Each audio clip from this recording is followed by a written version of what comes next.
bless their hearts, they haven't spent a life working on plays, so they don't know what writing looks like. Yeah. And so then periodically, my God, you get to do a piece like Poor Things. And it's not just what writing looks like, it's what filmmaking has the potential of doing. Yeah. And I uh, would say that's true. I mean, I don't know when I've gotten to say it's only been in theater where I've actually got to say words that were sort of that imaginative, well crafted, just perfectly that character. Unless I'm playing someone who's real, a real yeah, person. I have fabulous memories of you, of course. And, suddenly screaming in that brilliant Mel Berenson play we did when you just suddenly stopped and said, My God, my best friend committed suicide. I feel nothing. What kind of actor am I? Yes, I still, yeah, I think, oddly enough, what made you a pain in the ass when you were younger, it has become your strength because you know when you're lying. And that's really interesting. I mean, one of my favorite Stella quotes is when you lie on stage, it should hurt. And I think that was your frustration. I think your frustration was always you knew when you were lying and you didn't yet have the tools to solve it. yeah. And I'm dying to know, how did you move beyond into that? Do you have any idea? I mean, I don't even know where that actually came from, honestly, other than that feel, just being very frustrated that it wasn't it wasn't true. Well, you were there with the fucking throwing the books, the temper tantrums, the yelling and the frustration with Godot trying to unpack that nut. Yeah, uh, that was probably my gift, I guess. Over the years, like you said, I have gotten to learn how to access those things, just through probably just a lot of experience. I've just been lucky to have so much experience up against, all the plays we did. We did what, 30 plays? Yeah. And so you just learn a way of working through that. And I still cringe at certain things. I still get really frustrated. A lot of it, Milton, and you're right, it has to do with writing too. It's like, the Berenson play really didn't give us the ramp to get to that moment. I mean, it's also I wasn't I didn't know how to get there, but writing helps a lot. It, if it's done well, it really does sort of funnels you into the moment and it builds it properly for you and it helps you quite a bit. Sometimes you don't have that. You still have to access it.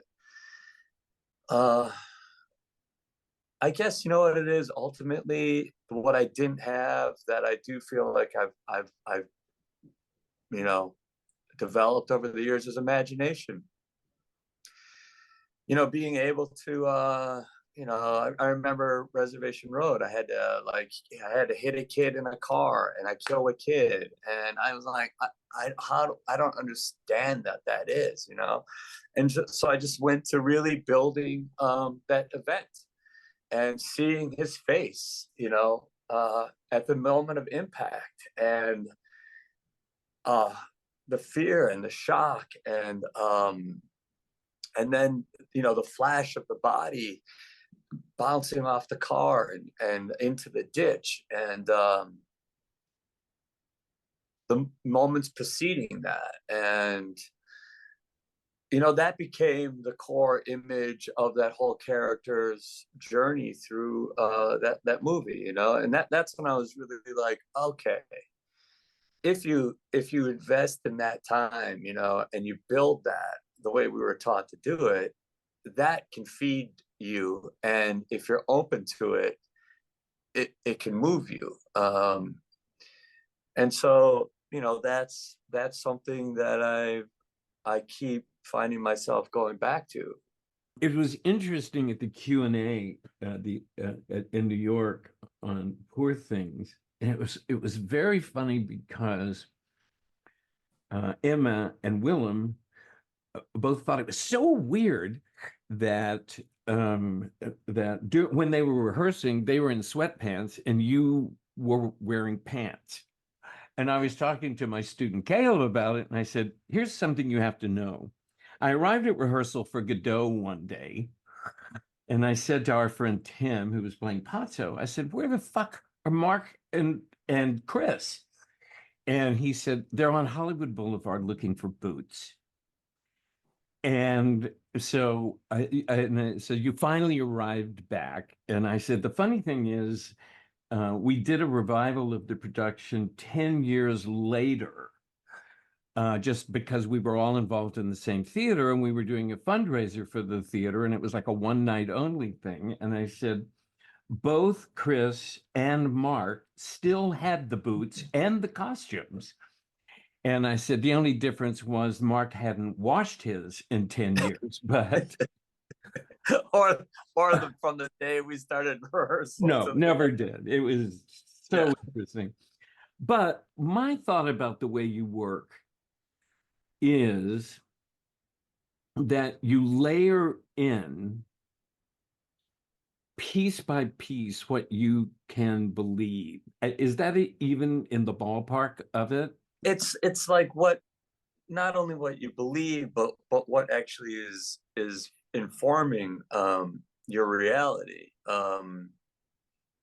You know, what I learned so early on from being yelled at from Stella by Stella was just, you know, how important it was to have a costume. And you know, there was a reason for that, because you know, it starts to tell you so much about your character. And I remember for Poor Things, I was like, let's take this to, I was talking to a perfumier, a friend of mine, and he's like, have you ever thought about, you know, do you ever use scents as a character? Like, you know, do you ever wear a scent that a character might wear if they do wear a scent? And I was like, actually, no, but that's a really interesting question, because, you know, our sense of smell is so powerful. Mhm. And so he's like, well, what would this character be? I mean, and I sort of explained it to him. He's like, oh, you need to be wearing oud. And so I went out and got some oud, which is fucking expensive. And I was wearing that, and you know, it's very it's kind of stinky, it's very rich, it's very sultry, it's very old. And you know, even that little thing was giving me a little bit of Duncan. But like you said, you know, when I was going to rehearsals, I was like, I need to put something on that is going to help me, because I don't understand this guy at all. I mean, he is so far away from me in every way. I love that you turned the part down when they offered it to you, and that you said to Yorgos, I can't play this part. And he knew you could, which I think he's a genius for knowing that. I can't believe I mean, I'm so grateful that him and Emma saw me in this part when I really couldn't. I mean, who else is going to give me this part?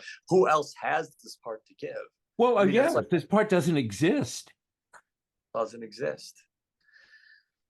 And yeah, I was really selling myself short. And God, thank God, you know, everybody, Sunrise, my team are like, are you out of your fucking mind? You have to do this. Of course you can do this. And, you know, I'm so happy I did. It was so liberating for me. You and I did two plays together early in our lives, and neither play were we ready to do. No, I which mean, was it was such a luxury for us to do theater in LA. the fact that we did Long Day's Journey into Night, which is, I mean, what the hell was I doing directing it? What the hell were you doing playing it? Fortunately, we had 5 months of rehearsal. And Yeah. even though that's become mythological, the truth of the matter is what we did night after night after night was go through every technique exercise we knew, trying to find it. Yeah. And we had the time. And I learned how to direct and teach, and you got to experiment. And Yeah. you know, and that was really another gift. So unheard of. Yeah, and nobody would ever have 5 months of rehearsal. And if we did have 5 months of rehearsal, there's no telling what we could come up with. And then, of course, the next play that we did together, for reasons that make sense but don't make sense, was Godot. And but this is what I really remember. This is it's because I've seen a lot of Godots, and they never measure. I hate to say this, they never measure up to our production. True. Rather than actors who start from the outside and first do the clown act, you were working from the inside and layering on little by little. What and you know, another great Stella quote. I have a lot of bumper stickers of hers, and one of them is, "I can believe this much today." And I felt like that took me off the hook about everything. Wow. Yeah. You know, it's like, I can believe this much today. I don't have to do the whole performance. I mean, it's affected all my directing and teaching. Is I don't have to do the performance. I don't have to walk in with the way I envision it being at the end of the day. That's fine. But it's like, I can believe this much today, and that's me, and that's fine. And I really do think that is an enormous strength of yours. And that's what that's what I mean. The reason I wanted to talk to you about it is because I think that's important. I think the way you built this over the top character, I mean, we believed everything. I mean, you said you were worried about the accident. And I said, well, how could you worry about the accident? It's an invented character. Of course, he has an invented accent. Who even knows if he's even English? Who knows? Yes, exactly. What is he? Well, so going back to it, the seeds were certainly planted with the style that we found for Godot. And it was a similar process here because I did try the naturalistic version of this in my own time, and you know, the hours that I'm wandering around talking to myself in the shower, when I've tried every single attempt at how what this was, what the style of it was. And it was very similar to Godot. I mean, what we were banging against was what the dialogue, what was the style that the dialogue had to be framed in to make it actually work. And we, you know, like you said, it wasn't Chekhov. We kept bouncing off of this idea of realism, you know, and it just kept kicking it out. It was just like, no, that is not it. And you know, there was the cue of Charlie Chaplin. I mean, we were wearing those clothes. And again, it was like, how do you fit those? What are those clothes telling you, you know, in the moment, but also historically? Like, who is the little tramp, you know?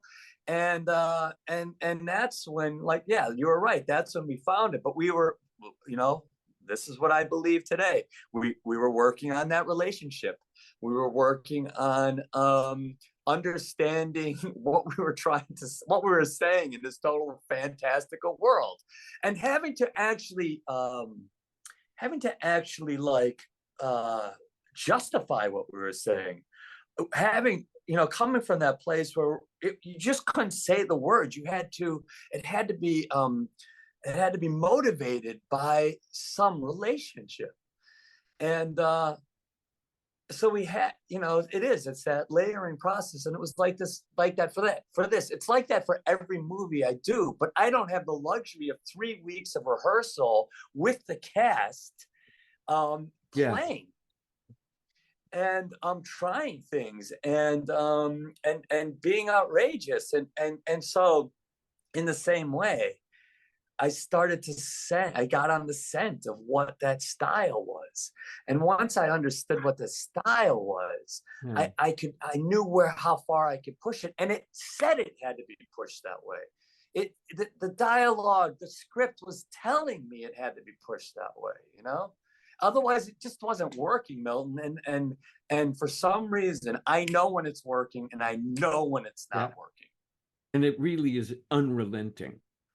It's unrelenting. It's a nightmare. I mean, it's like, I think probably what scared me the most was knowing like just how brutal it was going to be to get there in a way. But you know what? It wasn't. And yeah, I mean, I had my crazy moment about the accent. I had my crazy moment about the hair. I had my crazy, you know, like I'm always thinking I'm about, you know, 4 hours away from being fired, you know, and that's how I felt. Like, and by the way, the other day, Yorgos did say to Emily, she told me, she said, I don't know what I'm gonna do with him. Are you sure this guy can do this?